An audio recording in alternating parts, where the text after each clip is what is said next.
বছরের এক যুবক, মুর্শিদাবাদ জেলার বেলডাঙ্গার ভারদা গ্রামে তার বড় হয়ে ওঠা। তিনি আনন্দ শিক্ষানিকেতন বলে একটি স্কুলও চালান। প্রায় 400-রও বেশি আপার প্রাইমারি এবং প্রাইমারি স্টুডেন্ট আছে তার স্কুলে। এই স্কুল থেকেই তার বড় হয়ে ওঠা। পুরো স্কুলটি তিনি নিজে হাতে চালনা করেন। মাত্র 16 বছর বয়সে তিনি পৃথিবীর সর্বকনিষ্ঠ হেডমাস্টার হিসেবে পরিচিতি লাভ করেন। এই মুহূর্তে আমরা রয়েছি মুর্শিদাবাদের জলঙ্গি অঞ্চলে। এবারের বিধানসভা কেন্দ্রের প্রার্থী তিনি আর কেউ নন, তিনি বাবর আলী।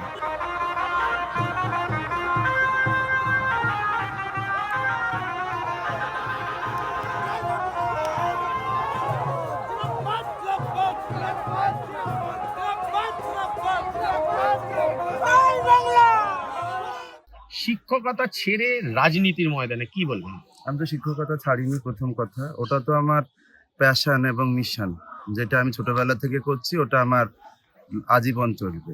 এটা একটা আমাদের মাননীয় দলনেত্রী, সভানেত্রী মমতা বন্দ্যোপাধ্যায় মহাশয় এবং সাধারণ সম্পাদক অভিষেক বন্দ্যোপাধ্যায়ের দেওয়া একটা উপহার আমার কাছে। তাদের যে স্বীকৃতি এবং তাদের যে আন্তরিকতা আমাকে এই বিধানসভা কেন্দ্রের প্রার্থী করেছে, এটা একটা নতুন প্ল্যাটফর্ম। এখান থেকে সমাজের সর্বস্তরের মানুষের যাতে কাজ করতে পারি, সেই জন্য দল আমাকে সুযোগ দিয়েছেন। আমি সেই সুযোগটা কাজে লাগাচ্ছি। আগামী দিনে মানুষের কাছে যাচ্ছি। মানুষ আমাকে নির্বাচিত করলে আমি ছোটবেলা থেকে যে মানসিকতা নিয়ে বড় হয়েছি, সেটাও আমি আমার রাজনৈতিক জীবনেও আমি সেটাও ইমপ্লিমেন্ট করি। কি বুঝছেন একটা চতুর্মুখী আপনার কাছে লড়াই, যেমন একদিকে সিপিএম, একদিকে বিজেপি, একদিকে কংগ্রেস, কি বলবেন? কতটা কঠিন মনে হচ্ছে? এখানে কঠিনের কিছু নাই। মানুষ আমাদের মমতা বন্দ্যোপাধ্যায়ের উন্নয়ন দেখে তৃণমূল কংগ্রেসকে ভোট দেবে।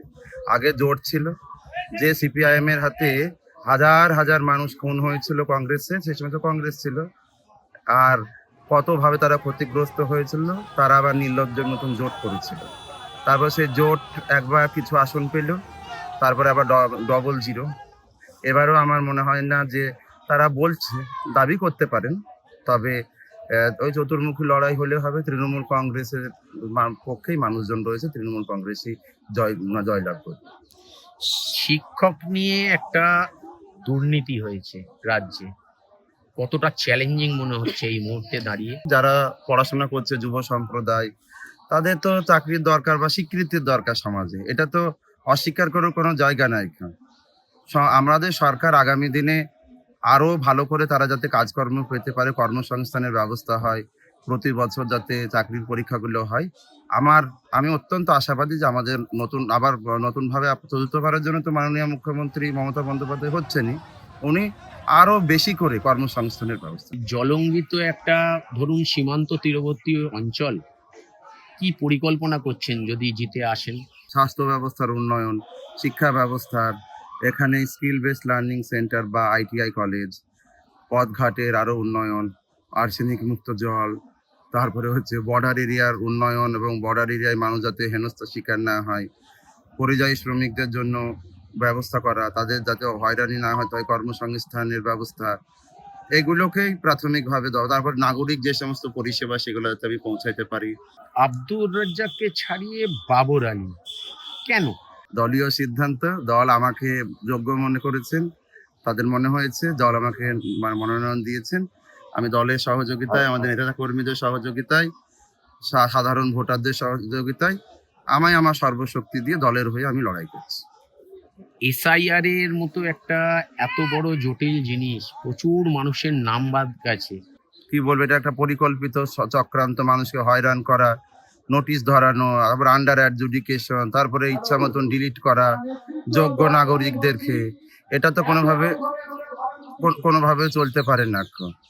কথা হচ্ছে, দল আমাদের পাশে রয়েছে এবং আমরা শুভবুদ্ধি সম্পন্ন মানুষ সকলের পাশে রয়েছি, যাতে কোনো বৈধ নাগরিক কোনোভাবে যাতে ক্ষতিগ্রস্ত না হয়।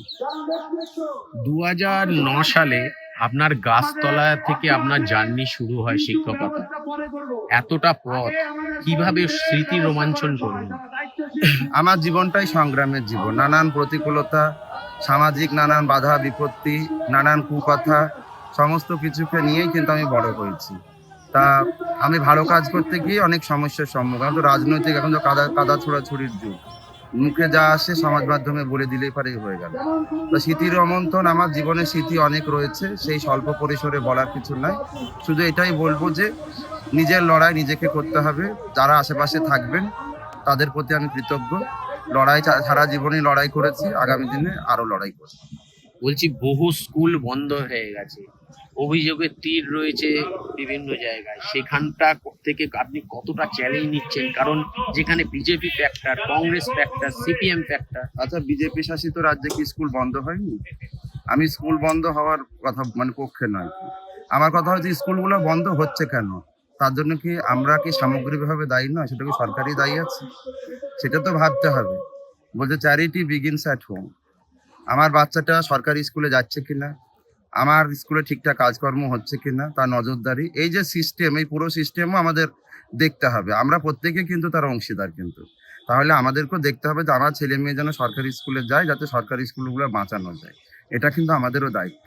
আর সরকারেরও দায়িত্ব সরকারি স্কুলগুলো যাতে কোনোভাবে বন্ধ না হয়, আরও মানোন্নয়ন, আরও শিক্ষক নিয়োগ, সমস্ত কিছুই থাকবে। কিন্তু আমাদেরকেও কিন্তু সতর্ক।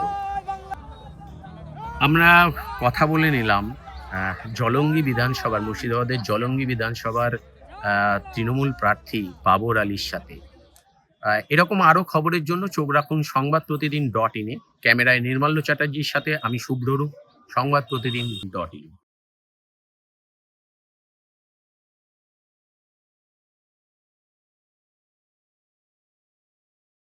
এবারে ভাই ভোটের লড়াই এই এখানেই দেখবো।